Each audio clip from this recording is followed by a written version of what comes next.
Hey there, nerds. This is Mike. And I'm Parker, and we're here with your favorite short on YouTube, Limited Time Magic. Star Wars Edition! Copyrighted! Not singing Let's anymore. not get sued for the song. Anyways, it was announced this week that at Disney, both California Park and Florida Parks, they are going to be celebrating what they are calling May the 4th. I think it's May the 4th be with you. Is that what it is? It's May the 4th be with you. Punny! Best pun so far in this entire celebration. M-A-Y, the F-O-U-R-T-H, be with you, which is followed by Revenge of the 5th. Ha! Good job. Classy. Classy. This week for Limited Time Magic is May the 4th be with you, which is going to be apparently a Star Wars fest. So expect lots of things to be happening around the respective Star Tours attractions, lots of Jedi training academies, and lots of things that are probably not at all limited time.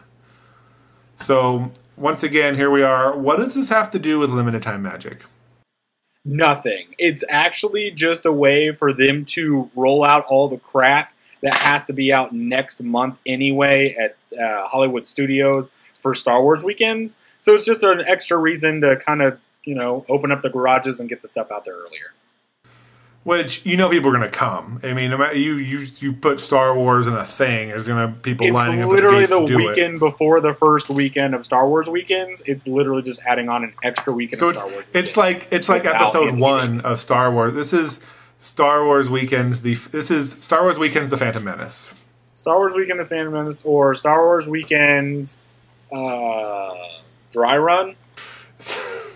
We're gonna run through all the Star Wars things this weekend, minus the parade. We might have an Ewok or 5, but it's. I just want to. They keep saying they're going to have a Death Star size party, which I thought their Death Star size party was Star Wars Weekends. So does that mean that they're saying this is bigger or smaller than Star Wars Weekends? And if smaller, what's bigger than the Death Star? Indoor? Well, yeah, planet. So on the Death Star note, and this is completely random, I just want to get your take on it because there was a very strong theory that had to be put to rest after Star Wars 2 came out for Star Tours. Star Tours 2, came out. So if you notice on the original Star Tours ride film, you went to the Death Star. So in episode 4, they blew up a Death Star. In episode 6, you blew up a Death Star. And on Star Tours, you blew up a Death Star. Were there 3 Death Stars? There was 1.5, right? They had one built. They blew that one up, and then another one was under construction. They had 2.5? Well, I mean, if you got the one in episode 4, one in episode 4, and the one in Star Tours version 1 were both complete from the looks of it, and then you had the one in episode 6 in Return of the Jedi that was under construction, so 2.5. Here's my thing. Here's my real question. If you accept the fact that there were 3 Death Stars out there somewhere, how did the Rebel Alliance not figure out how to stop them or find these Death Stars before they were finished until Return of the Jedi?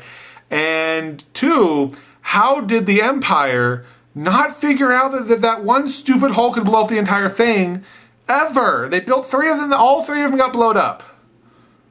Makes me mad. How do they Empire suck that bad? I mean, how do you get away with blowing up Alderaan with nobody realizing that you can just throw a bomb down it? Like, they used it, and they were blowing up ships and all sorts of stuff, but they got to build 3-ish. Like, what? I'm not gonna lie. You're already in over my head with the Star Wars stuff. I watch them. I know some stuff. I know that the Vinylmations are very hard to come by. I'm aware of that.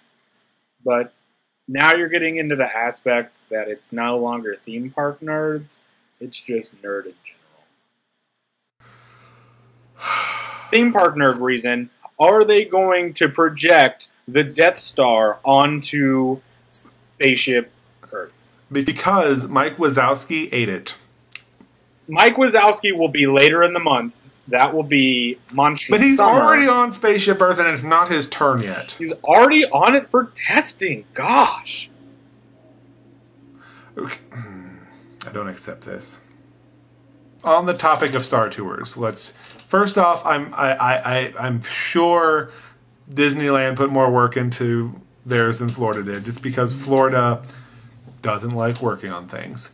But so maybe, but it's a box with a movie screen and a C3PO. That's the attraction. It's a great attraction, but that's it. How can you better or worse? Like it's not like you're comparing Haunted Mansions or Pirates of the Caribbean. You're comparing the same movie in the virtually identical box with slight differences to the infrastructure.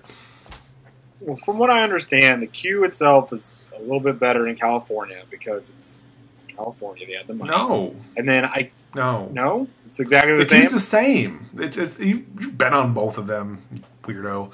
The queue's exactly the same. I've been on Star Tours version 1 in Florida, but I have not been on Star Tours 2. The queue hasn't changed. The queue's exactly the same in both. You just one you go this way and one you go this way in the second room. That's the difference. So, like, they have the Patrick Warburton thing, like scanning people and the bats and all that stuff? Yeah, it's the same.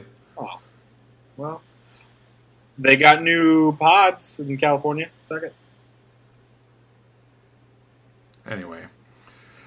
California's got the money. They have the cojones, if you will, to go out and spend a couple of dollars. Whereas Florida is too busy worrying about next gen.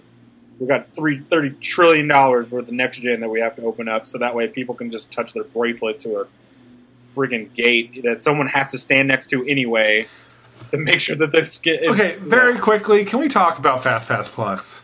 Because let's talk about FastPass Plus. We have both. In a completely new episode that you can find on Theme Park Nerds this week.